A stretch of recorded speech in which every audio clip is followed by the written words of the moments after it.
দাজ্জাল চারটা জিনিস দিয়ে আমাদেরকে ফিতনায় ফেলবে। দ্যাটস ট্রায়াল অফ ফেইথ, এক নাম্বার। ঈমানের পরীক্ষায় সে আমাদেরকে ফেলবে, আমাদের বিশ্বাস নিয়ে ছিনিমিনি খেলবে সে। এটার সলিউশন আছে সূরা কাহফ, আমি বলবো আস্তে আস্তে। দুই নম্বরে দাজ্জাল আমাদেরকে ফিতনায় ফেলবে দ্য ট্রায়াল অফ ওয়েলথ, সম্পদ দিয়ে সে আমাদেরকে ফিতনায় ফেলবে। তিন নম্বর দ্য ট্রায়াল অফ নলেজ, জ্ঞান দিয়ে সে আমাদেরকে ফিতনায় ফেলবে। চার নম্বর দ্য ট্রায়াল অফ পাওয়ার, ক্ষমতা দিয়ে সে আমাদেরকে ফিতনায় ফেলবে। দাজ্জাল চারটা জিনিস দিয়ে আমাদেরকে পরীক্ষায় ফেলবে। কয়টা? এক হচ্ছে ইমানি পরীক্ষা, দুই হচ্ছে সম্পদ দিয়ে পরীক্ষা, তিন হচ্ছে জ্ঞান দিয়ে পরীক্ষা, চার হচ্ছে ক্ষমতা দিয়ে পরীক্ষা। সে ইমানের পরীক্ষায় আমাদেরকে ফেলবে। সে এসে বলবে আমি তোমার রব, এবং এটা প্রমাণ করার জন্য যা যা দরকার আল্লাহ তাআলা তাকে সব দিবেন। সে সব করতে পারবে। সে বলবে আমি তোমার রব। যদি বিশ্বাস না হয়, তোমার বাবাকে যদি জীবিত করে বিশ্বাস করবে? অনেকে বলবে হ্যাঁ আমার আব্বাকে জীবিত করে দেখান। তো তার বাবাকে ঠিকই সে জীবিত করে ফেলবে। আসলে শয়তান তার বাবার সুরাত নিয়ে সামনে দাঁড়াবে। আরে তাই তো, এটাই তো আমার বাবা, এটাই তো আমার দাদা। মানুষ ফিতনায় পড়ে যাবে, ইমানের ফিতনায়। সে ভাববে আসলে এটাই বোধহয় আমার রব, এবং তাকে এত ক্ষমতা দেয়া হবে, তার ডান দিকে থাকবে জান্নাত, বাঁ দিকে জাহান্নাম। তার কাছে আল্লাহ এটা দিবে। যে তার কথা শুনবে তাকে সে জান্নাতে ঢুকাবে, কিন্তু জান্নাতে ঢুকে সে জাহান্নামের শাস্তি ভোগ করবে। এটা তার বাইরের মানুষ বুঝবে না, অ্যাপারেন্টলি এটা জান্নাত। আর যে তাকে মানবে না তাকে সে জাহান্নামে ফেলবে, কিন্তু জাহান্নামে ঢুকলেও সে জান্নাতের নাজ নেয়ামত ভোগ করবে। তাহলে এই যে ইমানের ফিতনায় সে ফেলে দিবে আমাদেরকে। তো ইমান কি করে বাঁচাবো, এটার সলিউশন আমি শোনাবো আপনাদের। দুই নম্বরে সে আমাদেরকে সম্পদ দিয়ে ফিতনায় ফেলবে। যার যা লাগবে সে তাই দিতে পারবে, যা লাগবে। সে যদি আকাশকে বলে আকাশ বৃষ্টি দাও, যাকে তারা মানবে ওই এলাকায় বৃষ্টি হবে, সুজলা সুফলা শস্য শ্যামলা হবে, সে সমস্ত এলাকা ফল মূলে ভর্তি হবে, বরকত আর বরকত। আর যে এলাকার লোকেরা, জনপদের লোকেরা তাকে মানবে না, সে বলবে ওখানে বৃষ্টি হবে না, হবেও না। ওখানে খরা, দুর্ভিক্ষ, মাটি ফেটে চলছি, মানুষ না খেয়ে মরবে, মহামারী, দুর্ভিক্ষ দেখা দেবে। তখন বিশ্ববাসী মনে করবে এটাই বোধহয় আমাদের রব। তার মানে সম্পদ দিয়ে ফিতনায় ফেলে দিবে। তিন নম্বর হচ্ছে নলেজ, তার জ্ঞানের কাছে গোটা বিশ্ব হার মানবে। পূর্বের পরের যত জ্ঞান আছে সব আল্লাহ তাকে দিবে। ইলমুল আউয়ালিন ওয়াল আখিরিন, এমন কোন প্রশ্ন নেই যেটা দিয়ে তাকে আটকানো যায়। যাই জিজ্ঞেস করবেন সব জানতা, সব বলে দেয়। ভবিষ্যৎবাণী বলে দিবে, বলবে আগামীকাল ওইখানে অমুক দেশে বোমা বিস্ফোরণ হবে, হবে ওইখানে, ওখানে দুর্ভিক্ষ হবে, হবে, ভূমিকম্প হবে, হবে। সে যা বলবে তাই হবে। তার জ্ঞানের এই বহর দেখে মানুষ ফিতনায় পড়ে যাবে। চার নম্বর হচ্ছে দ্য ট্রায়াল অফ পাওয়ার, ক্ষমতা। তার ক্ষমতার সামনে সবকিছু একেবারে ছিন্ন বিচ্ছিন্ন হয়ে যাবে, এত ক্ষমতা হবে তার। সে যেমনটি বলবে তেমনটি করতে হবে। বাতাসের চেয়ে দ্রুত বেগে সে এক দেশ থেকে আরেক দেশে চলে যাবে। তো তার এই সমস্ত অলৌকিক ক্ষমতা দেখে মানুষ ফিতনায় পড়ে যাবে। এবং এই ফিতনা, এই পরীক্ষার মুহূর্তগুলোতে মানুষ কিভাবে নিজেকে ধরে রাখবে তার সলিউশন আল্লাহ তাআলা সূরা কাহফে দিয়েছেন। এই চারটা ফিতনা থেকে বাঁচার জন্য আল্লাহ সূরা কাহফে চারটা ঘটনা উল্লেখ করেছেন। কয়টা? এক নাম্বার হচ্ছে আসহাবে কাহফ, যুবকদের ঘটনা, 7 জন যুবকদের ঘটনা। ঈমান কি করে বাঁচাবেন, সলিউশন ওখানে। সম্পদের ফিতনা থেকে কিভাবে নিজেকে বাঁচাবেন, এজন্য একজন বাগানওয়ালার ঘটনা আল্লাহ সেখানে বলেছেন। জ্ঞানের ফিতনা থেকে কি করে বাঁচবেন, এজন্য আল্লাহ তাআলা মূসা আলাইহিস সালাম এবং খিজির আলাইহিস সালামের ঘটনা সেখানে উল্লেখ করেছেন। আর ক্ষমতার ফিতনা থেকে কি করে বাঁচবেন এটা বোঝানোর জন্য আল্লাহ তাআলা যুলকারনাইনের ঘটনা উল্লেখ করেছেন। চারটা ফিতনা থেকে বাঁচার জন্য কয়টা ঘটনা? চারটা ঘটনা। আমরা তাহলে একটা একটা করে ঘটনা শুনি, আমরা একটু উদ্ধার করার চেষ্টা করি যে কি কি সলিউশন আল্লাহ তাআলা আমাদের বাতলে দিলেন। এক নম্বর হচ্ছে আসহাবে কাহফের ঘটনা। এটা 250 খ্রিস্টাব্দের সময়কালে রোমান সাম্রাজ্যের একজন বাদশা ছিল, নাম দাকিয়ানুস, প্রতাপশালী বাদশা, পৌত্তলিক, মূর্তির পূজা করে। ঈসা আলাইহিস সালাম বিদায় নিয়েছেন 200-250 বছর হলো। তো সব নবীর ধর্মই কিন্তু ইসলাম, যদিও আমরা নাসারা বলি, ইহুদি বলি, সব নবীদের ধর্মই কি ইসলাম। তো তিনি ছিলেন পৌত্তলিক, মূর্তির পূজা করত। আর তার এলাকায় কেউ যদি ঈসা আলাইহিস সালামের নাম নিত, আখিরাতে বিশ্বাস করতো, আল্লাহ বিশ্বাস করতো, তাদেরকে তারা পাথর মেরে হত্যা করত। এজন্য ভয়ে কেউ ঈসাই ধর্মে ঈমান আনতো না, মানে ইসলামে ঈমান আনতো না। এই রাজার ভয়ে সবাই মূর্তির পূজা করত। কিন্তু 7 জন যুবক ছিল, তারা স্রোতে গা ভাসিয়ে দেয়নি। স্রোতের বিপরীতে তারা ঈমান নিয়ে দাঁড়িয়েছে। তারা ঈসা আলাইহিস সালামের রেখে যাওয়া সত্য ধর্মের উপর ঈমান এনেছিল, আখিরাতে তারা বিশ্বাস করত। তো এই 7 জন যুবকের কথা ছড়াতে ছড়াতে রাজা দাকিয়ানুসের কাছে চলে যায়। উনি তো রেগে মেগে আগুন ডেকে পাঠালো 7 জনকে। তো তাদেরকে জিজ্ঞেস করলো তোমরা কাকে মানো? বলতেছে এক আল্লাহকে মানি। সাহসী, খুবই সাহসী। বলতেছে তুমি কি জানো তোমরা কার সামনে কথা বলতেছো, আমি তো তোমাদেরকে মৃত্যুদণ্ড দিতে পারি। তারা বলে দেন, কিন্তু আমরা সব বিসর্জন দিলেও ইমান বিসর্জন দিতে পারবো না। সুবহানাল্লাহ। তো উনি বললেন তোমরা যুবক মানুষ, রক্ত গরম, আবেগে কথা বলতেছো, 3 দিন সময় দিলাম, যাও ঈসার নাম ভুলে যাও, আখেরাত ভুলে যাও, আল্লাহর নাম ভুলে যাও, 3 দিন পরে তোমাদেরকে আবার ইন্টারভিউ নেব। ওই দিন যদি একই কথা বলো, পাথর মেরে 7 জনকে দুনিয়া থেকে উড়িয়ে দেব। তারা চলে গেল। এবার 7 বন্ধু মিলে পরামর্শ করতে লাগলো, কি করতে পারি আমরা, এই গুণে ধরা সমাজকে আমরা কিভাবে বাঁচাবো, এই পৌত্তলিকতার ছোবল থেকে এই ইফসিস নগরীকে বাঁচাবো কি করে। নগরীটার নাম ছিল ইফসিস নগরী। বর্তমানে এটা তুরস্কের ইজমির শহরে অবস্থিত। এখনো জায়গাটা প্রত্নতাত্ত্বিকদের ওই ইয়েতে এটা সংরক্ষিত, এখনো টুরিস্টরা যায়। তো তারা বললো আমরা ইমান বিসর্জন দিব না, যদি আমরা ওদের কথা মেনে নিই আমরা তো মুশরিক হয়ে গেলাম, চলো আমরা এক কাজ করি, আমরা এলাকা ছেড়ে দিই। এই 7 যুবক আল্লাহর উপর ভরসা করে তারা বাড়ি ঘর আত্মীয় স্বজন সব ছেড়ে দিয়ে লোকালয় ছেড়ে দূরে একটা পাহাড়ের ভেতরে আশ্রয় নিল। পাহাড়ের ভেতরে একটা গুহা ছিল, এই গুহাকে আরবিতে বলে আল কাহাফ। কি বলে? এই সূরার নাম কি? সূরাতুল কাহাফ। তো তাদের সাথে সাথে একটা কুকুরও যাচ্ছিল। তারা বারবার তাড়িয়ে দেওয়ার চেষ্টা করতেছিল কুকুরটাকে যাতে না যায়, কিন্তু এই কুকুর শুধু কান্না করে তার সাথে যাওয়ার জন্য, ঘেউ ঘেউ করতেছিল। এই কুকুরটাকেও সাথে নিল। ভালো মানুষদের সাথে থাকলে কি হয় দেখেন, এই কুকুরের কথা, যেহেতু 7 জন ইমানদারের সাথে একটা কুকুর ছিল, এই কুকুরের কথা আল্লাহ সূরাতুল কাহাফে উল্লেখ করে দিয়েছে। ওয়া কালবুহুম বাসিতুন যিরাআইহি বিল ওয়াসিল। তো তারা ভিতরে গেল, যে প্রচন্ড ক্লান্ত, তারা ঘুমিয়ে পড়ল। কি করলো? এই এক ঘুমে আল্লাহ 309 বছর কাটাই দিলেন। কয়শো 9 বছর? 9 বছর। ঘুম, সব ঘুম, প্রচন্ড ঘুম, ঘুম যেন আর কাটে না। 309 বছর পরে এরা জাগলো। এখন খুব ক্ষুধা, ঘুমে আর মোর ভাঙতেছে। আর একজন জিজ্ঞেস করতেছে কি লম্বা সময় ঘুম দিলাম কোথায় আমরা? একজন বলতেছে হ্যাঁ মানে সারাদিনই ঘুমাইছি আমরা। আরেকজন বলতেছে না না সারাদিন না, দিনের কিছু অংশ হয়তো ঘুমাইছি। আসলে কয় বছর ঘুমাইছে? 309 বছর।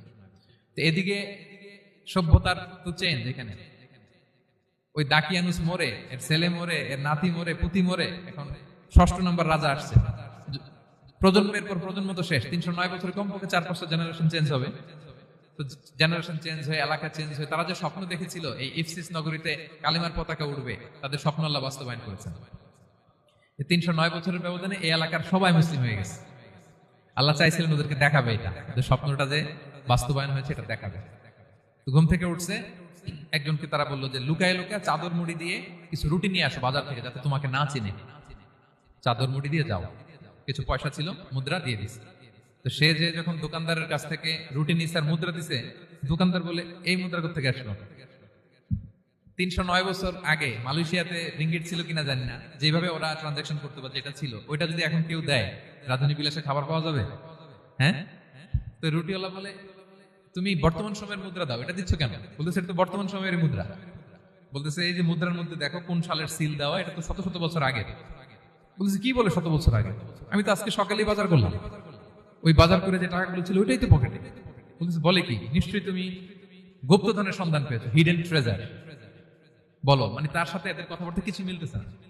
পরে তাকে ধরে ওই সময়কার রাজার কাছে নিয়ে গেছে। ওই রাজা আবার মুসলিম, সবাই মুসলিম তো হয়।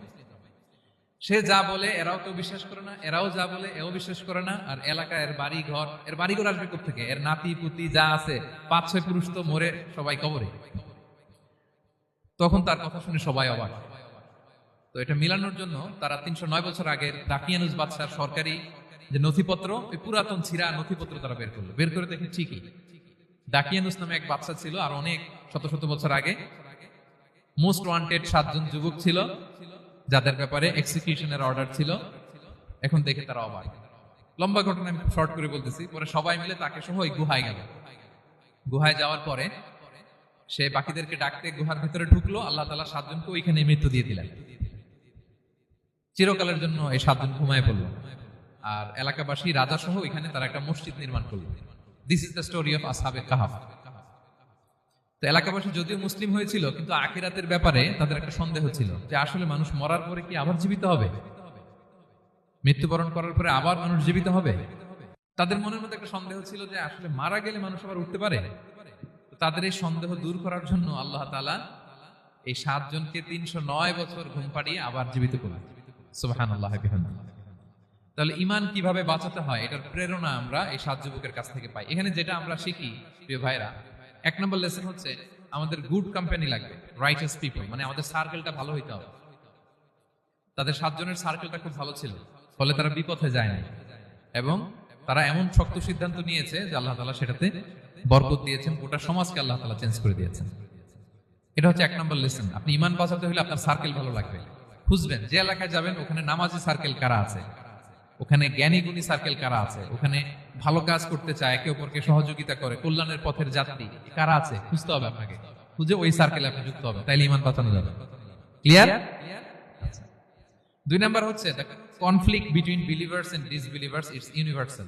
সত্য মিথ্যার লড়াই এটা চিরন্তন, আজীবন থাকবে। এটা ওনাদেরও ছিল, এখনো আমাদের লড়াই করে যেতে হচ্ছে, আমাদের ভবিষ্যৎ প্রজন্মও করবে। এই লড়াইটা আমরা করে যেতে চাই, কি বলেন? হ্যাঁ, থামা যাবে না, আমরা থামতে আসিনি, আমরা এই লড়াইটা করে যাব, আমরা সত্যের কথা বলেই যাব ইনশাআল্লাহ। বলেন। 3 নাম্বার হচ্ছে যে লেসনটা আমরা পাই, অনেকগুলো লেসন, আমি খুব প্রেসাইজলি বলতেছি। যুবকরা চাইলে একটা সমাজকে পাল্টে দিতে পারে। এই পৃথিবীতে যত বড় বড় বিপ্লব হয়েছে এগুলো যুবকরা এনেছে। তারা হচ্ছে সভ্যতা গড়ার কারিগর। আসহাবে কাহাফ আমাদের এই সময়ের নওজোয়ানদের জন্য প্রেরণা, তারা আমাদের জন্য প্রেরণার বাতিঘর। তারা যেমনি ইমানকে রক্ষা করেছে, আমাদের যুবকরা চাইলেও তাদের ইমানি চেতনাতে স্পিরিট দিয়ে সমাজটাকে পাল্টে দিতে পারে। কি বলেন? এখানে বেশিরভাগই তো যুবক। হ্যাঁ, গুড সার্কেলে থাকবেন তো আপনারা? সত্যের পক্ষে সবাই থাকবেন তো? আল্লাহ তাআলা কবুল করুন।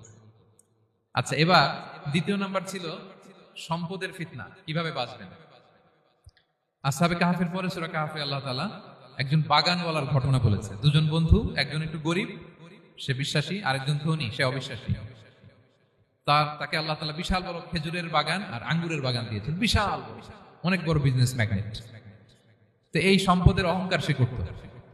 সে প্রায় তার গরিব বন্ধুকে বলতো যে তোর চেয়ে আমার সম্পদও বেশি, সন্তানও বেশি, জনবল বেশি, লোকবল বেশি, অর্থবল বেশি, সব বেশি।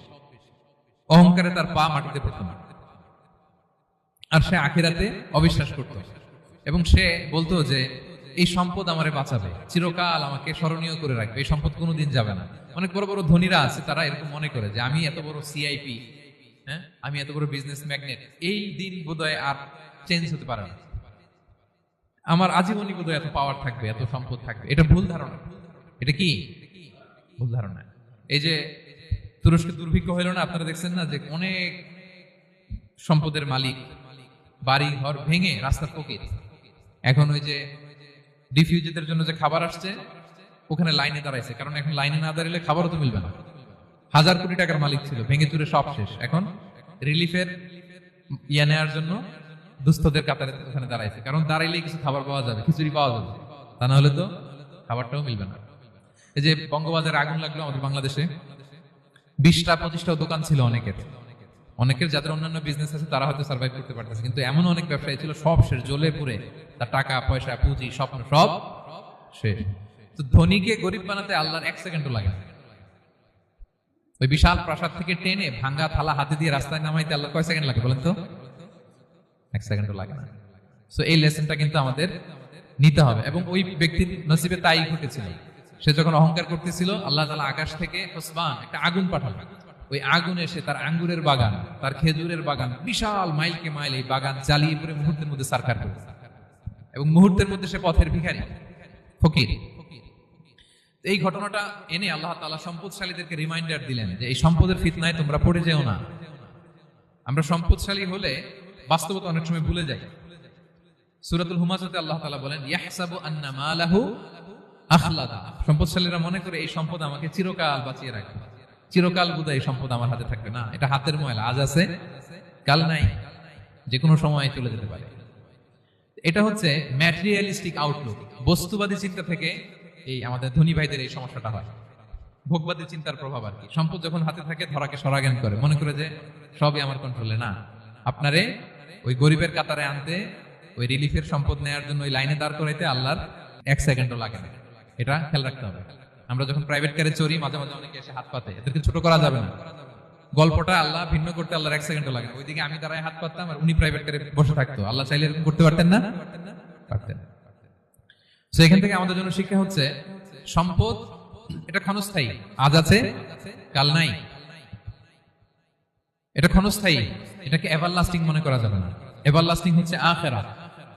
ওয়ালাল আখিরাতু খায়রুল লাকা মিনাল উলা, আখিরাত তোমার জন্য দুনিয়ার চেয়ে শ্রেষ্ঠ। এবং আল্লাহ তাআলা দৃষ্টান্ত একটা দিয়েছেন যে দুনিয়ার জীবনটা হচ্ছে কামা, ওই পানির মতো যেটা আনজালনাহু মিনাস সামা, আকাশ থেকে নাজিল করেছি। ওই পানি ক্ষেতের মধ্যে পড়ে ফসল, ফুল ফসল হয়েছে। এরপরে যখন ফসল কাটা হয়, ওই ক্ষেত খামার এগুলো তৃণলতা হয়ে যায়, ভুসির মতো হয়ে যায়। তখন বাতাসের ঝাপটায় একবার এদিকে যায়, একবার ওদিকে যায়। অনেক লম্বা উপমা, আমি সংক্ষেপে বললাম। তো শেষ আউটপুটটা হচ্ছে এটা, সম্পদ এটা মুহূর্তেই চলে যেতে পারে। সম্পদ উপার্জন জায়েজ আছে, মুসলিমরা সম্পদ উপার্জন করতে পারবে, কোনো অসুবিধা নাই। আপনি যদি ধনী হন এটা ভালো, ফলে আপনি যাকাত দিতে পারবেন, অসহায় দুস্থদের সহায়তা করতে পারবেন, কন্ট্রিবিউট করতে পারবেন। আপনি সম্পদ হাতের মুঠোয় নেবেন, কন্ট্রোল করবেন, কিন্তু এই দিকে স্থান দিবেন না, দ্যাটস ইট, তাহলেই হবে। আমরা সম্পদ কি করতে পারবো? উপার্জন করতে পারবো, কিন্তু হৃদয়ে স্থান দিতে পারবো না। হৃদয়ে স্থান থাকবে আখিরাতে। এই মাইন্ডসেট যদি আপনি গড়ে তোলেন, তাহলে সম্পদের ফিতনা আপনি কখনো করবেন না। এই পয়েন্টটা কি ক্লিয়ার সবার? ক্লিয়ার। 3 নাম্বার ফিতনা ছিল কিসের ফিতনা দেখি কে বলতে পারে? প্রথমটা হচ্ছে বিশ্বাস বা ইমানের ফিতনা, 2 নাম্বার হচ্ছে সম্পদের ফিতনা, 3 নাম্বার জ্ঞানের ফিতনা। জ্ঞানেরও কিন্তু ইলমেরও একটা গরম আছে। যার ইলম আছে তার মধ্যে এই সমস্যাটা কাজ করে। সেটার জন্য আল্লাহ তাআলা মুসা আলাইহিস সালাম, খিজির আলাইহিস সালামের ঘটনা বলেন। আমি খুব সংক্ষেপে বলবো, সময় কম। মুসা আলাইহিস সালাম হচ্ছে বনি ইসরাইলের নবী, আর খিজির আলাইহিস সালাম কেউ বলেছেন নবী, কেউ বলেছেন আল্লাহর ওলি। আসলে আরবিতে ওনার নাম খদির, আমরা বাংলায় বলি খিজির। খদির মানে সবুজ। উনি যে কোনো জায়গায় বসলে ওখানে মরা গাছ, লতা পাতা এগুলো সবুজ হয়ে যেত। অনুর্বর এলাকার উপর দিয়ে হেঁটে গেলে ওটা উর্বর হয়ে যেত। তো মুসা আলাইহিস সালাম একবার ওয়াজ করতেছেন এইভাবে বনি ইসরাইলের সামনে, খুতবা দিচ্ছেন। হঠাৎ এক লোক দাঁড়ায় বলে, ইয়া নবী আল্লাহ, মান আ'লামু ফিল আরদ, বর্তমান পৃথিবীতে সবচেয়ে জ্ঞানী কে? মুসা আলাইহিস সালাম বলেন, ফাকালা আনা, আমি। কি বললেন? উনি আসলে ভুল কিছু বলেন নাই, কারণ প্রত্যেক জামানার নবীকেই আল্লাহ তাআলা সবচেয়ে বেশি জ্ঞান দিয়ে পাঠান, কারণ তার কাছে ওহীর জ্ঞান আসে, অদৃশ্যের খবর আসে, ইলমুল গায়ব আসে। কিন্তু এই উত্তরটা আল্লাহ তাআলার পছন্দ হয় না। আল্লাহ তাআলা চাচ্ছিলেন মুসা যদি বলতো আল্লাহ তাআলাই জানে কি জ্ঞানী বা আল্লাহই সবচেয়ে জ্ঞানী, এরকম হলে ভালো হতো। কিন্তু মুসা আলাইহিস সালাম কি বলছে? আমি। এখন প্রশ্ন করলো সবচেয়ে বড় জ্ঞানী কে? উনি কি বললেন? আমি। এই যে আমি আমি, এটাতে ঝামেলা আছে। আমি বড়, আমি জানি, আমি সব, দিস ইজ প্রবলেমেটিক। আল্লাহ এটা পছন্দ করলেন না। আল্লাহ তাআলা মুসা আলাইহিস সালামকে বললেন, মুসা তুমি যে বলছো তুমি জ্ঞানী, না তুমি জ্ঞানী না, তোমার চেয়ে বড় জ্ঞানী আছে। মুসা আলাইহিস সালাম বলে, তাই নাকি? আমার চেয়ে বড় জ্ঞানী কে? তো আল্লাহ তাআলা বললেন, ইযহাব ইলা মাজমাইল বাহরাইন, 2 সাগর বা 2 নদীর মিলনস্থলে যাও, ওখানে আমার এক বান্দা আছে তোমার চেয়েও জ্ঞানী। মুসা আলাইহিস সালাম বললেন, তাই নাকি? তো আল্লাহ, আমি কিভাবে চিনি? উনি কোথায় থাকে কিভাবে বুঝবো? আল্লাহ বললেন, একটা বড় মাছ নাও, এটাকে ফ্রাই করো, এটাকে ফ্রাই করে একটা ঝুড়ির ভেতরে নাও, যেখানে এই মাছটা সাগরে ঢুকে যাবে ওখানে আমার বান্দাকে পাবে। তো উনি ওনার সহযোগী ইউশা ইবনে নুনকে নিয়ে হাঁটতে লাগলেন। হাঁটতে হাঁটতে এক জায়গায় ক্লান্ত হয়ে পাথরের পাশে বিশ্রাম নিলেন। ওই পাথর থেকে আবার এক ধরনের পানি বের হয়, এই পানিটারে বলে আবে হায়াতের পানি, মাউল হায়াত, জীবন নদীর পানি। এই পানি কোনো মৃত প্রাণী বা বস্তুর গায়ে লাগলে ওটা জীবিত হয়ে যায়। তো ওনারা পাথরে হেলান দিয়ে বিশ্রাম নিচ্ছিলেন। ওই পানি ওই ফ্রাই করা মাছের গায়ে লাগার সাথে সাথে মাছ জীবিত হয়ে ঝুড়ি থেকে বের হয়ে সাগরে ঢুকে গেছে। ওনারা আর খেয়াল করেন না। এরপর আবার হাঁটতে লাগলেন। হাঁটতে হাঁটতে যখন ক্লান্ত শ্রান্ত, তখন বলে, এই ইউশা, আমাদের ওই মাছ ফ্রাই মাছটা দাও, এখন খাই। ঝুড়ি খুলে দেখে মাছ নাই। মাছ গেল কোথায়? তখন ইউশা বললো, হয়তো আমরা যে পাথরের ওখানে বিশ্রাম নিয়েছিলাম ওখানে আমরা মিস, ওখানে হারাই ফেলছি। চলো চলো, আরে ওইদিকে তো যাইতে হবে আমাদের। উনি গেলেন, যে দেখে মাছ যে জীবিত হয়ে বালুরের দিকে নাড়াচাড়া করতে করতে সাগরে ঢুকে গেছে, ওখানে দাগ আছে। মুসা আলাইহিস সালাম ঢুকলেন সুরঙ্গ, ঢুকে দেখে চাদর গায়ে দিয়ে এক লোক শুয়ে আছে। সালাম দিলেন, আসসালামু আলাইকুম। ওই লোক চাদর আর সরায় না, ভিতর থেকে বলতেছে, ওয়ালাইকুম আসসালাম। তো চাদরের ভিতর থেকে উনি বলে, মান আন, তুমি কে? মুসা আলাইহিস সালাম বললেন, আনা মুসা, আমি মুসা। উনি বলেন, মুসা বনি ইসরাইল, বনি ইসরাইলের মুসা? বললেন, হ্যাঁ। কেন এসেছো? এবার চাদর খুললেন, বলতেছে, আপনার কাছ থেকে কিছু শিখতে আসছি। আল্লাহ বলছে, আপনি নাকি সবচেয়ে বড় জ্ঞানী। আমি ভুল করে বলে ফেলছিলাম আমি, আল্লাহ বলছেন যে আপনি নাকি জ্ঞানী। বলতেছে, না, তুমি আমার জ্ঞান নিতে পারবে না, ওই ধৈর্য শক্তি তোমার নাই। মুসা আলাইহিস সালাম বললেন যে আপনি যে কোনো শর্তে আমাকে একটু রাখেন কয়েকদিন আপনার সাথে, আমি রাজি। বললেন, না, তুমি পারবে না। মুসা আলাইহিস সালাম জোর করতে লাগলেন। অবশেষে খিজির আলাইহিস সালাম রাজি হলেন। বললেন, শর্ত হচ্ছে আমি যাই করি আর না করি আমাকে কোনো প্রশ্ন করা যাবে না। মুসা আলাইহিস সালাম বললেন, ওকে। সফর শুরু হলো। সামনে নদী, এক লোক তাদের নৌকা দিয়ে নদী পার করাই দিল। নদী পারাপারের পর খিজির আলাইহিস সালাম লাঠি দিয়ে নৌকার তলাটা ছিদ্র করে দিলেন। মুসা আলাইহিস সালাম বললেন, ইন্নালিল্লাহ, এটা আপনি কি করলেন? ওরা আমাদেরকে নদী পার করে দিল, আর যে ভাড়াটা আসছিল এটাও নিল না, আমাদেরকে সম্মান দেখলো, আপনি নৌকা ছিদ্র করে দিলেন। খিজির আলাইহিস সালাম বলছে, এই যে আমি বলছিলাম না তুমি ধৈর্য ধারণ করতে পারবে না, যাও তোমার রাস্তায় তুমি, আমার রাস্তায় না। মুসা আলাইহিস সালাম আবার ক্ষমা চাচ্ছেন যে আপনি আমার ক্ষমা করেন, আমি তো ভুলে গেছি, আর প্রশ্ন করবেন না। চলতে লাগলেন। হঠাৎ বাচ্চারা খেলতেছে, এক বাচ্চাকে ধরে হত্যা করলেন খিজির আলাইহিস সালাম। এবার তো মুসা আলাইহিস সালাম রেগে গেছে, আপনি করলেনটা কি? নিষ্পাপ ফুলের মতো শিশুকে হত্যা করলেন। খিজির আলাইহিস সালাম বলে, এই যে আমি জানতাম যে তুমি ধৈর্য ধারণ করতে পারবে না, তোমার রাস্তা এক, আমার রাস্তা এক, যাও। এবার মুসা আলাইহিস সালাম করজোর করতেছে যে this is the last chance, একটা ফাইনাল চান্স দেন, একটা সুযোগ দেন, আর আমি প্রশ্ন করব না, এটাই লাস্ট। বললেন ওকে ঠিক আছে। হাঁটতে হাঁটতে এক ইহুদি বসতির সামনে যে হাজির, দুজনেই খুব ক্ষুধার্ত, খাবার চাইলো, এরা আবার কৃপণ, খাবার দিল না। তো খিজির আলাইহিস সালাম বললেন ঠিক আছে, খাবার যেটা দিচ্ছেন আমরা চলে যাই। যাওয়ার পথে দেখতেছে এই এলাকার একটা দেয়াল ভেঙে পড়ে যাবে। তিনি বললেন মুসা চলো এটা ঠিক করে দেই। দুইজন মিলে প্রচন্ড ক্ষুধায় এটা সেটা এনে দেয়ালটা তৈরি করতেছে। মুসা আলাইহিস সালাম তো এমনি রাগী, পেটে আবার ক্ষুধা, আবার বলছে কিছু বলাও যাবে না। তিনি এবার প্রশ্ন করেন, বলতেছে ওরা এত কিপটামি করলো আর আপনি এটা করে দিলেন, আপনি তো চাইলে এটা টাকা নিতে পারতেন, পারিশ্রমিক নিতে পারতেন চাইলে। এই কথা বলার পর খিজির আলাইহিস সালাম বলেন হাদা ফিরাকু বাইনি ওয়া বাইনি, এখানেই তোমার আর আমার সেপারেশন, আর সামনে আগানো যাবে না, তোমার কোনো ধৈর্যই নেই। তো এতটুকু তোমাকে আমি বলি যে আমি একটাও আল্লাহর আদেশ ছাড়া করি নাই, আল্লাহর আদেশে আমি করেছি। কি? এক নম্বর হচ্ছে ওই যে আমাদের ভাড়া নিতে চাইলো না, আমাদেরকে পার করে দিল, নৌকাটা ছিদ্র করেছে, কারণ এই এলাকায় একজন জালিম বাদশা আছে, সে নৌকা পেলেই গরিব মাঝিদের নৌকা সিজ করে নিয়ে যায়। তো এটাকে যখন তলায় ছিদ্র করে দিছি, এর রাজার লোকেরা এসে দেখবে যে এটা তলা ছিদ্র, পানি ঢুকতেছে, এটা নিবে না, ওরা পরে সামনে এটা রিপেয়ার করে চালাইতে পারবে। মুসা আলাইহিস সালাম বলে সুবহানাল্লাহ, তাই তো, এটা তো আমি বুঝতে পারি নাই। আর ওই ছোট শিশুটাকে হত্যা করছি, ও অনেক বড় জালিম হবে এলাকা, তার ফিতনায় এলাকাবাসী তটস্থ থাকবে, সে তার মা বাবাকেও জাহান্নামে নেবে, এজন্য আল্লাহ তাআলা আদেশ দিয়েছেন আমাকে, আল্লাহর আদেশে আমি তাকে হত্যা করেছি। মুসা আলাইহিস সালাম বললেন তাই তো, এটা তো অনেক ভালো কাজ করছেন, তাইলে তো বলতেছে তাহলে ওইটা বলেন, খাবারও দিল না, এত কৃপণ, এদের দেয়াল কেন ঠিক করতে গেলেন আপনি? তখন তিনি বললেন যে আসলে এটা একটা ইয়াতিমদের ঘর ছিল, দুইটা ইয়াতিম শিশু, তাদের বাবা মা খুব ভালো ছিল, আর এই দেয়ালের নিচে আছে গুপ্তধন, এই দেয়ালটা পড়ে যাবে, এই গুপ্তধন তারা ছোট মানুষ নিতে পারবে না, এলাকাবাসী তাদেরকে বঞ্চিত করে নিয়ে যাবে।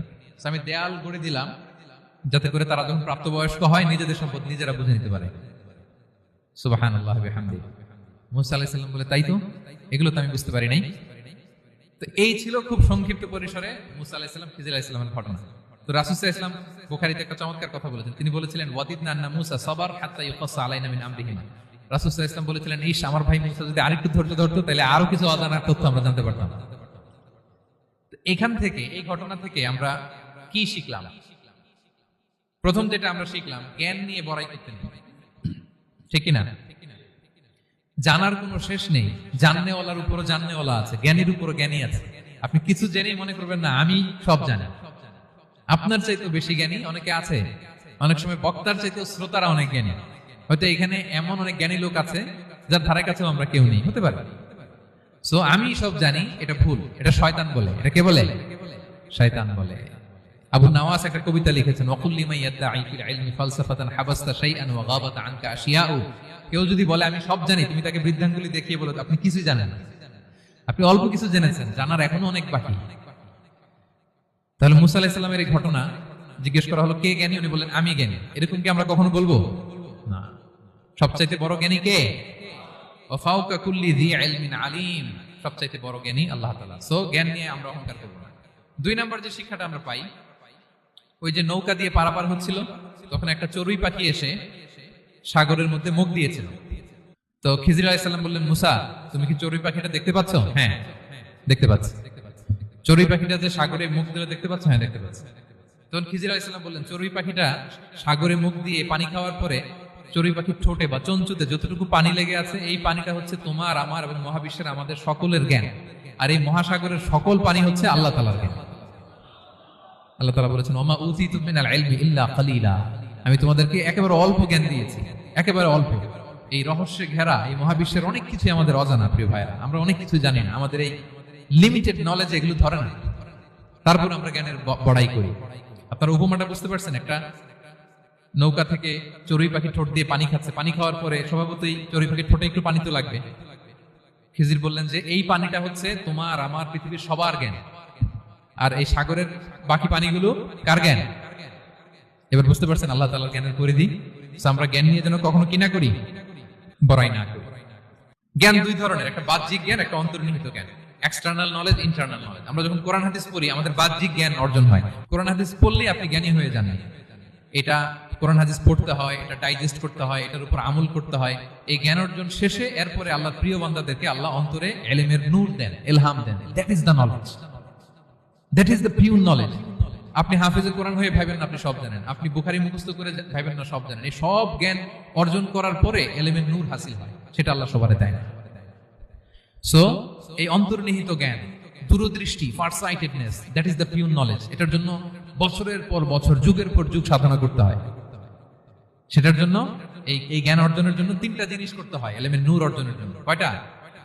এক হচ্ছে বিনয়, দুই হচ্ছে সফর, তিন হচ্ছে সবর। আবার বলি, এক হচ্ছে বিনয়, দুই হচ্ছে সফর, তিন হচ্ছে সবর। আল্লাহ তাআলা আল্লাহর নবীকে তাওরাত দেওয়ার পরেও আরো ট্রেনিং সেশন করাইছেন খিজির আলাইহিস সালামের কাছে। যাও, ওনার কাছে গেলে তুমি ছোট হবা, নত হবা। জ্ঞান যদি আমি নিতে চাই আমাকে ছোট হইতে হবে। ধরেন একটা গ্লাস থেকে একটা খালি গ্লাসে পানি ঢালবো, তো যেটাতে নেওয়া হবে এটা উপরে থাকলে হবে? যেই গ্লাসটার মধ্যে পানি আছে এটা উপরে থাকবে, ওইটা ব্ল্যাঙ্ক গ্লাসের মধ্যে পড়বে। আপনি নলেজ, ইলম নিতে চাইলে আপনাকে নিচে থাকতে হবে, উনি উপরে থাকবে। আপনার শায়েখ আপনাকে দিবে, আপনার উস্তাদ আপনাকে দিবে, আপনার মুর্শিদ আপনাকে দিবে। বুঝতে পেরেছেন? তাহলে আমাদেরকে হাম্বলনেস লাগবে। শিখতে হইলে হাম্বল হইতে হয়, বিনয়ী হইতে হয়। আচ্ছা, দুই নাম্বার সফর করতে হয়। এটা আল্লাহ মুসা আলাইহিস সালামকে দিয়ে করাইছেন, যাও পিছে পিছে উস্তাদের পিছে পিছে ঘুরো। তো এজন্য সফর করতে হয়। এখন ঘরে বসে অনেক কিছু জানা গেল, উস্তাদের সান্নিধ্য লাগে, সফর করতে হয়। আমাদের ক্লাসিক আলেমরা হাদিস কালেকশনের জন্য শহরকে শহর সফর করতেন। এখন আমাদের আলেমরা দেওবন্দে যায়, মিশরে যায়, মদিনায় যায়। এখানকার মালয়েশিয়ান স্টুডেন্টরা দেশে বিদেশে যে নলেজ অর্জন করে। সফর আপনাকে লাগবে। তাহলে বিনয়, সফর, তিন নম্বরে কি? সবর। ধৈর্যশীল হইতে হবে। দেখেন মুসা আলাইহিস সালাম বারবার প্রশ্ন করে ফেলতেছেন, বারবার ওয়াদা ভঙ্গ করতেছেন। এরকম করলে হবে না, ধৈর্য লাগবে। ধৈর্যের বলে বলিয়ান হলে তখনই আপনার মধ্যে ইলম আসবে। তাহলে জ্ঞানের ফিতনায় পড়ার আর আমাদের কোনো সম্ভাবনা আছে? আমরা বিনয়ী হব, আমরা জ্ঞান আল্লাহর দিকে ফিরাই দেব। আমরা বলবো উনি সবচেয়ে ভালো জানেন। পারা যাবে তো ইনশাআল্লাহ? আচ্ছা, আমি একেবারে শেষ পর্যায়ে চলে আসছি, 2 মিনিটের মধ্যে শেষ করে দিচ্ছি। 3 নাম্বার ছিল কিসের ফিতনা? 4 নাম্বার ক্ষমতার ফিতনা। এই ফিতনা থেকে বাঁচার জন্য সর্বশেষ আল্লাহ তাআলা যুলকারনাইনের ঘটনা বলেছেন। অনেক বড় বাদশা ছিলেন। পৃথিবীতে 4 জন বাদশা গোটা বিশ্ব শাসন করেছেন। 2 জন কাফির, 2 জন মুমিন। কাফির একজন হচ্ছে নমরুদ, যিনি ইব্রাহিম আলাইহিস সালামকে আগুনে ফেলেছিলেন। আরেকজন হচ্ছে বখতে-নাসার, যাকে ইংরেজিতে বলে নেবুচারনেজার দ্য সেকেন্ড, দ্বিতীয় নেবুচারনেজার। তারা কোনো নির্দিষ্ট এরিয়ার বাউন্ডারির বাদশা না, গোটা বিশ্বের বাদশা ছিলেন। এই 2 জন কাফির। আর 2 জন বাদশা ছিলেন গোটা বিশ্বকে শাসন করেছেন, তারা ছিলেন মুমিন। একজন হচ্ছে সুলাইমান আলাইহিস সালাম, আল্লাহর নবী। আরেকজন হচ্ছে যুলকারনাইন, গোটা বিশ্ব শাসন করেছেন। প্রাচ্য থেকে পাশ্চাত্য সব জায়গায় তিনি গিয়েছেন, ইসলামের বাণী প্রচার করেছেন, জালিমদেরকে শায়েস্তা করেছেন। তো এরকম দিক বিদিক তিনি জয় করতেছিলেন। অনেকে যুলকারনাইনকে আলেকজান্ডার দ্য গ্রেটের সাথে গুলিয়ে ফেলে। না, মেসিডোনিয়াতে যে আলেকজান্ডার দ্য গ্রেট ছিল, উনি আর যুলকারনাইন এক নন। যুলকারনাইন হচ্ছে আল্লাহ তাআলার প্রিয় একজন বান্দা, অনেক বড় সাহসী বীর পুরুষ ছিলেন, গোটা বিশ্বে ইসলাম প্রচার করেছেন। করতে করতে করতে করতে অনেক বড় ঘটনা, আমি সব শেষের ঘটনাটা বলি। উনি জর্জিয়া, বর্তমান যে জর্জিয়ার তিবলিসি এরিয়া, এখানে এসে একটা এলাকার সন্ধান পেলেন, যারা ওনাকে এসে বলল যে এখানে একটা জঙ্গলি গ্রুপ আছে যাদের নাম ইয়াজুজ মাজুজ, তারা এসে আমাদের উপর হামলা করে। হে যুলকারনাইন, আমরা আপনাকে ট্যাক্স কালেক্ট করে দিচ্ছি, আপনি তাদের মাঝে আর আমাদের মাঝে একটা প্রাচীর তৈরি করে দেন। আপনারা ইয়াজুজ মাজুজের নাম শুনেছেন না? ইংরেজিতে বলে গগ ম্যাগগ। নূহ আলাইহিস সালামের 4 সন্তান ছিল, হাম, সাম, ইয়াফাস, কানাআন। এই ইয়াফাসের বংশধর হচ্ছে ইয়াজুজ মাজুজ, জঙ্গলি, হাজার হাজার শুধু বংশ বিস্তার করে। তারা এসে লোকালয়ে মানুষের উপর আক্রমণ করে, তাদের গবাদি পশু এগুলো ছিনিয়ে নেয়, ফলমূল খেয়ে ফেলে। তো যুলকারনাইন বাদশার কাছে যখন বিচার দেওয়া হলো, উনি বললেন ঠিক আছে, তোমাদের ট্যাক্স দেওয়া লাগবে না, তোমরা শারীরিক পরিশ্রম করে আমাকে সাহায্য করো। তো উনি বর্তমানে হচ্ছে এক পাশে কৃষ্ণ সাগর, ব্ল্যাক সি, আরেকদিকে কাস্পিয়ান হ্রদ বা কাস্পিয়ান সাগর, এর মাঝখানে 1200 কিলোমিটার লম্বা মাউন্টেন রেঞ্জ, পাহাড়ি এরিয়া। আপনারা গুগলে দেখবেন। এইখানে 2 পাহাড়ের মাঝখানে ফাঁকা জায়গায় তিনি বড় বড় লোহার পাত প্রথিত করলেন, গেড়ে দিলেন। এরপরে তামা, সীসা গালিয়ে বিশাল একটা ওয়াল তৈরি করলেন। এটা যুলকারনাইন উনার বানানো ওয়াল বা ড্যাম, প্রাচীর। এখন আর ইয়াজুজ মাজুজ আসতে পারে না, ওরা আর আসতে পারে না। ওরা প্রতিদিন এটা ভাঙার চেষ্টা করে, কিন্তু ভাঙতে ভাঙতে আরেকটু ভাঙলেই ভেঙে যাবে, ওরা বলে আগামীকাল ভেঙে ফেলবে, ইনশাল্লাহ বলতে ভুলে যায়। এজন্য এরপরের দিন এসে দেখে আবার এটা আগের মতো হয়ে আসছে। কিয়ামতের আগ দিয়ে ওদের মধ্যে এই ইনশাআল্লাহর প্রেরণা আসবে। তাদের একজন বলে উঠবে আগামীকাল ইনশাআল্লাহ আমরা এটা ভেঙে খান খান করে দেব, ঠিকই ভেঙে ফেলবে। তখন তারা ভেঙে চুরে কুটি কুটি আজুজ মাজুজের দল এসে হামলে পড়বে। সামনে পড়বে তাবারিয়া সাগর, এক দল এসে তাবারিয়া সাগর এমন ভাবে খাবে, এই দল যাওয়ার পরে আরেক দল এসে এখানে যে সাগরে যে পানি ছিল এটা কল্পনাই করতে পারবে না। তারা পৃথিবীতে ফিতনা ফাসাদ করবে। ঈসা আলাইহিস সালাম তখন আসবেন, দোয়া করবে আল্লাহ তাআলার কাছে মুমিনরা, একটা মহামারী দিবে আল্লাহ তাআলা ইয়াজুজ মাজুজের মধ্যে, ওরা মরে যাবে সব। এরপর বিশাল এক পাখি এসে তাদেরকে আল্লাহর মর্জি মাফিক এমন এক জায়গায় ফেলে আসবে, কেউ জানবে না। তো তারা যে পচে গলে মাটির সাথে মিশেছিল, এই গলিত লাশ থেকে মাটি খুব উর্বর হয়ে যাবে। এরপর আল্লাহ তাআলা পৃথিবীর মধ্যে বারাকা দিবেন, কিছু রোপণ করলে তাড়াতাড়ি ফুলে ফেপে বড় বড় ফলমূল হচ্ছে। তো এটা কিয়ামতের আলামতের অন্য কোনো আলোচনায় হয়তো আমরা বলবো। তো যুলকারনাইন তিনি বিশাল এখানে প্রাচীর তৈরি করে দিয়েছিলেন, এবং প্রাচীর তৈরি করে দিয়ে তাদেরকে বলেছিলেন যে যতদিন আল্লাহ তাআলা চাইবেন এটা থাকবে, এবং যেদিন আল্লাহ তাআলার আদেশ আসবে এটা ভেঙে খান খান হয়ে যাবে। তার মানে দেখেন এত পাওয়ারফুল, এত শক্তিশালী, এত ক্ষমতাধর হওয়ার পরেও তিনি তার ক্ষমতাকে কার দিকে ফিরিয়ে দিয়েছেন? যে আল্লাহ যতদিন চাইবে এই প্রাচীর টিকে থাকবে, যেদিন আল্লাহ তাআলার আদেশ আসবে এই প্রাচীর ভেঙে খান খান হয়ে যাবে। সো আমরা ক্ষমতার দেখা পেলে, চেয়ার একটা পেলে আমরা যেন জালিম হয়ে না উঠি, এটা হচ্ছে এখান থেকে শিক্ষা। আমরা যেন জুলুম না করি। উনি সম্পদের মালিক ছিলেন, ক্ষমতার মালিক ছিলেন, কিন্তু উনি যে আল্লাহর বান্দা এটা ভুলে যান নাই। আমরা যখন ক্ষমতাশীল হই, আমরা যখন প্রধানমন্ত্রী হই, আমরা যখন প্রেসিডেন্ট হই, আমরা যখন পাওয়ারফুল হই, আমাদের সবচেয়ে বড় পরিচয় যে আমরা আব্দুল্লাহ, আল্লাহর গোলাম, এটা আমরা ভুলে যাই। আমাদের আসল পরিচয় কি? আমরা আল্লাহর গোলাম। আমরা যে আল্লাহর গোলাম, এই চিন্তাটা, এই সেন্সটা যদি আমাদের মাথায় থাকে, তাহলে ক্ষমতা আমাদেরকে দাম্ভিক বানাতে পারে না, আর ওই ক্ষমতা আমাদেরকে ফিতনায়ও ফেলবে না। তাহলে সম্মানিত সুধী, দাজ্জাল কয়টা জিনিস দিয়ে আমাদেরকে ফিতনায় ফেলবে? চারটা। দ্য ট্রায়াল অফ ফেইথ, ইমানের পরীক্ষা; দ্য ট্রায়াল অফ ওয়েলথ, সম্পদ দিয়ে পরীক্ষা; দ্য ট্রায়াল অফ নলেজ, জ্ঞানের পরীক্ষা; দ্য ট্রায়াল অফ পাওয়ার, ক্ষমতার পরীক্ষা। আর ইমানের পরীক্ষায় উত্তরণের জন্য আল্লাহ তাআলা আমাদেরকে এই সূরায় আসহাবে কাহফের ঘটনা শুনিয়েছেন, যে 7 জন যুবক তারা তাদের ইমানকে হেফাজত করেছিল। সম্পদের ফিতনা থেকে বাঁচানোর জন্য আল্লাহ তাআলা আমাদেরকে এক বাগানওয়ালার কাহিনী জানিয়েছেন, যে সম্পদ পেয়ে তোমরা দাম্ভিক হয়ে যাও না, এটা আজ আছে কাল থাকবে না। জ্ঞানের পরীক্ষা থেকে আমাদের মুক্তির জন্য আল্লাহ তাআলা অনেক বড় করে আল্লাহ নবী মুসা আলাইহিস সালাম এবং খিজির আলাইহিস সালামের ঘটনা শুনিয়েছেন, আমাদের বুঝিয়েছেন যে আমাদেরকে বিনয়ী হতে হবে, জ্ঞানের জন্য সফর করতে হবে এবং সবর করতে হবে। সবশেষে আল্লাহ তাআলা ক্ষমতার ফিতনা থেকে বাঁচানোর জন্য ক্ষমতাধর, আমরা তো একটা দেশের মালিক হই এখন, অমুক দেশের প্রেসিডেন্ট, অমুক দেশের প্রধানমন্ত্রী, উনি গোটা বিশ্বের প্রতাপশালী রাজা ছিলেন যুলকারনাইন। তারপরেও উনি যে আব্দুল্লাহ, উনি যে আল্লাহর গোলাম, এটা তিনি ভুলে যাননি। তাহলে এইভাবে যদি আমরা এই ফিতনাগুলো থেকে বাঁচার চেষ্টা করি, তাহলে এই ফিতনা থেকে আমরা বেঁচে থাকতে পারবো, এবং দাজ্জাল যদি এই মুহূর্তেও আসে, সে আমাদেরকে বিভ্রান্ত করতে পারবে না। পারবে? পারবে না ইনশাআল্লাহ। ইনশাআল্লাহ বলেন। আর ভবিষ্যতের সব কাজের আগে আমরা সবসময় কি বলবো? মনে থাকবে সবার? আল্লাহ তাআলা আমাদের সবাইকে কথাগুলো বোঝার